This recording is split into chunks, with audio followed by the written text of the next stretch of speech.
Giving all praises to Yahweh, Ba'ashem, Yahawashi, Ba'ashem, Rachachodash.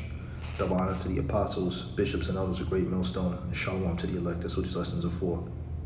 Yahawashi is getting ready to get the green light, brothers. And the scripture that we can go into for that is Daniel 7 and 13. I'll start here, jump around, hit a few precepts, to bring the point home. It reads, I saw in the night visions. So the prophet Daniel, he had a vision, during, obviously when he was on the earth, which hasn't yet happened yet. And Daniel has been back, multiple times throughout history. All right? We don't know who he is, but we know that reincarnation is all throughout the Bible. So the prophets of old are back in this time. And it continues on. I saw in the night visions, and behold, one like the Son of Man came with the clouds of heaven, and came to the Ancient of Days, and they brought him near before him. So this is Yahawashi getting the green light. Okay? This is not the continuation of Acts, the first chapter, when he was beamed up. The first chapter, the 6th verse. This is not the continuation of Acts, the first chapter and the 6th verse. This is talking about this time that we're living in. Yahawashi is getting ready to get that green light. It reads, and there was given him dominion and glory and a kingdom that all people, nations, and languages should serve him. His dominion is an everlasting dominion which shall not pass away, and his kingdom that which shall not be destroyed. Okay? So Daniel was seeing a real heavy vision of Yahawashi, receiving, the world. All right? Like when you watch that movie, Brightburn, and there was a language that Brandon Bright was hearing in his head. And what was it saying? It was saying, take the world. Take the world. Yahawashi is getting ready to get the green light and take the world. Okay? You see what I'm saying? And if we so be the elect, we're getting ready to get a part of that, man. We're getting ready to be joint heirs with the Lamb, brothers. Revelation 6 and 1. And I saw when the Lamb opened, that Lamb is talking about Yahawashi. It reads, and I saw when the Lamb opened one of the seals, and I heard, and it were, as it were, the noise of thunder. One of the four beasts saying, and those four beasts are talking about angels, saying, come and see. And I saw, and behold, a white horse, which this word white horse is symbolic for purity. White is purity, and a horse is symbolic for power. Okay, that's why in cars today they have the term horsepower. You see what I'm saying? Really, that all goes back to the ancient chariots and whatnot. You might have had a chariot with 20 horses on it. It'll be moving a lot faster than a chariot with 10 horses on it. You see what I'm saying? So horsepower is nothing new. It's just, has been modernized. Okay? We're not riding with horses and buggies anymore. All right? The horses and power, the horsepower now, is what kind of engine you have, whether you got a V4, engine, whether you got a V6, a V8 engine, V10, V12 engine, so on and so forth. Now you can't put no number on the spirit that these so-called UFOs, which is what this white horse here is talking about.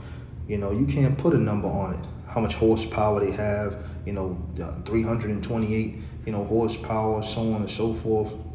You might have a Lamborghini or an Audi R8 or something like that with 600 horses, something like that. You can't put that number on on the so-called UFOs, all right? Because their power is all spirit, okay? Spiritual angelic power. So going back, it says, and I beheld, and behold, a white horse, which is talking about the UFO, a gigantic one. It says, and he that sat on him had a bow, which that bow represents destruction, because America is going out by the way of nuclear missiles, okay? So simultaneously as America is going out, Yahawashi, is going to be coming, man. Well, as World War III is being fought, Yahawashi, is going to be coming, man. And at the end of World War III, America will be destroyed. So, those are the things we're looking forward to, okay? Yahawashi is getting ready to get that green light. And he that sat on him had a bow, and a crown was given unto him. Right, because it's going to be time for Yahawashi to take the world, man. All right? And he went forth conquering, all right? And to conquer. Let's look up that word conquering.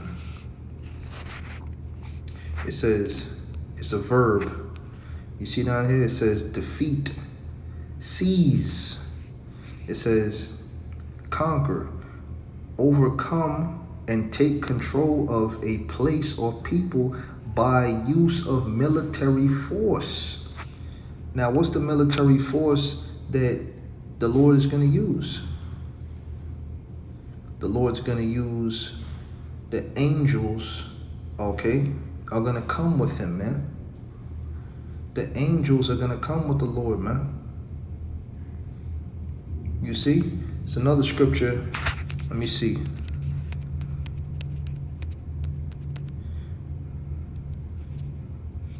Where is it at? Revelation 19. Revelation 19.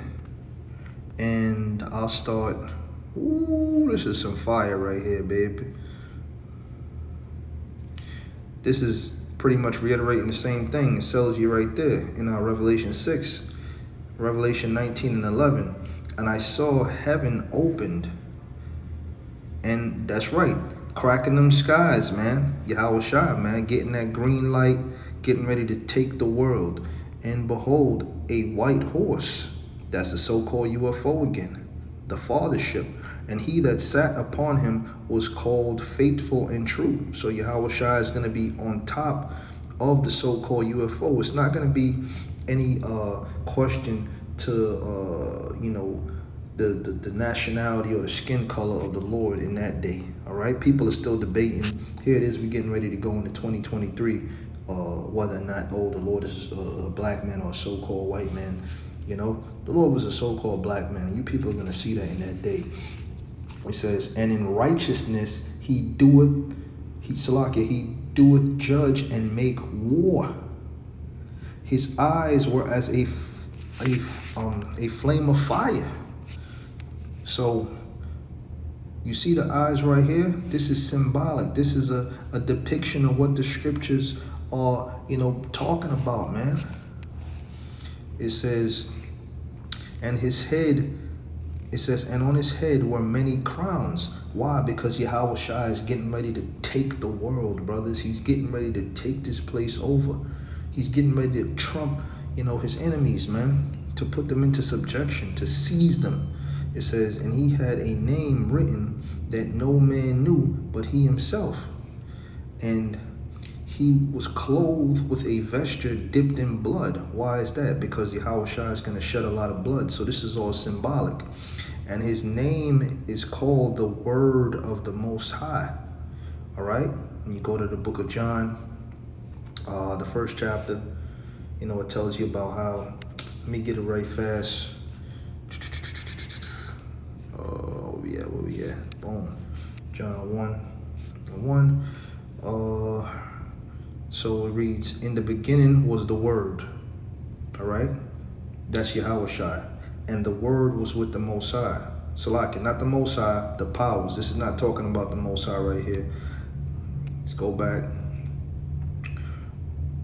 Let me read it again. In the beginning was the Word. That's Yahawashi. And the Word was with the powers. This word is really Alahayim right here, okay, from the Hebrew. It says, and the word was a power, okay? That's what it means. The same was in the beginning with the powers. All things were made by him, and without him was not anything made that was made. So Yahawashi is the word. It says, in him was life, and life was the light of the work of men. Salakia. And you jump down. It says, and the light shineth in darkness, and the darkness comprehended it not.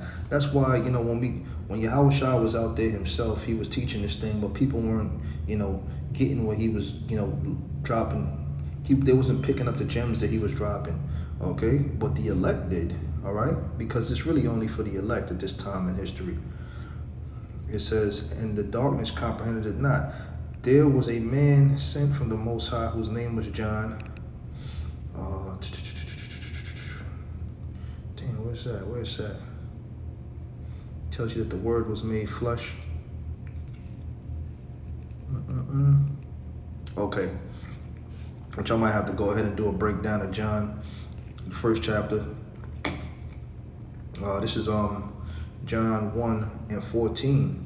And the word was made flesh and dwelt among us, and we beheld his glory, the glory as the only begotten of the Father, full of grace and truth. Okay? So that's talking about Yahawashi. So now let's go back. What we was at, Revelation 19. Yeah, we was right. Let me see.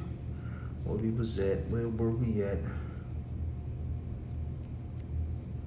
Salakia. We're definitely in 19, but let me see what I can find. Okay.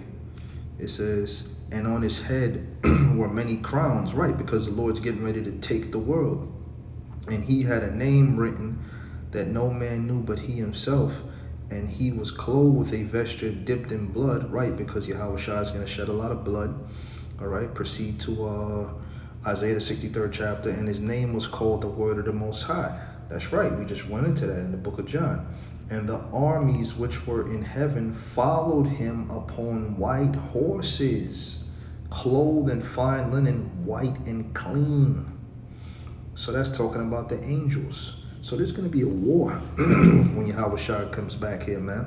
There's going to be a war. There's going to be a war from realm to realm. The spiritual realm is going to fight against this realm. And that's why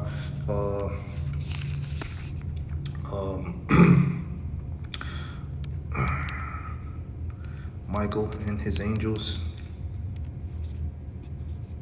There we go.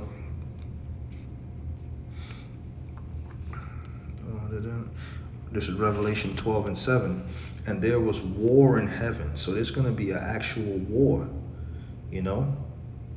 Michael and his angels, right, because Michael is the archangel that's under Yahawashi, right under Yahawashi in rank, you know what I'm saying, as far as the angels go, okay? And there was war in heaven. Michael and his angels fought against the dragon. We know the dragon, you know, is going into NATO and the EU, okay, which is that beast. And the dragon fought and his angels, which are talking about the military men that are going to be gathered there for that war, you know. There's going to be a conglomerate of nations to fight World War III. But when you read 2nd Esdras, the 13th chapter, it tells you how they're going to put off from fighting one another and actually fight against the Lord, man. All right? It says what? And prevailed not. Let me read. Let me see if I can look. And prevailed not. See what that means. Oh, shit. They're going to lose terribly, man. Yeah, it's going to take me somewhere else. You brothers understand. It says, neither was their place found any more in heaven. Meaning what? That they are going to be destroyed. It says, and the great dragon was cast out. Yeah, this so-called white man who's you know, the ruler pretty much That's America's the harlot that's sitting on the scarlet covered beast. The so-called white man is the one that's in power right now.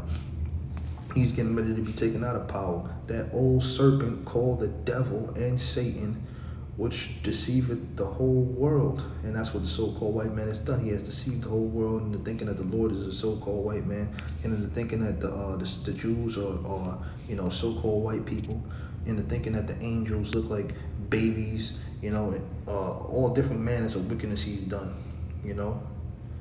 He was cast out into the earth, and his angels were cast out with him. So that's the time we coming to, man. We coming to the time where Yahawashi is getting ready to take the world, brothers. That green light is getting ready to be given unto him, man. And guess what? Man? Lord will be a part of that. We're going to be joint heirs. Lord will, this short lesson was edifying, giving all praises to Yahweh, Ba'ashem Yahushua, Ba'ashem Akakodash. Shalom to the elect.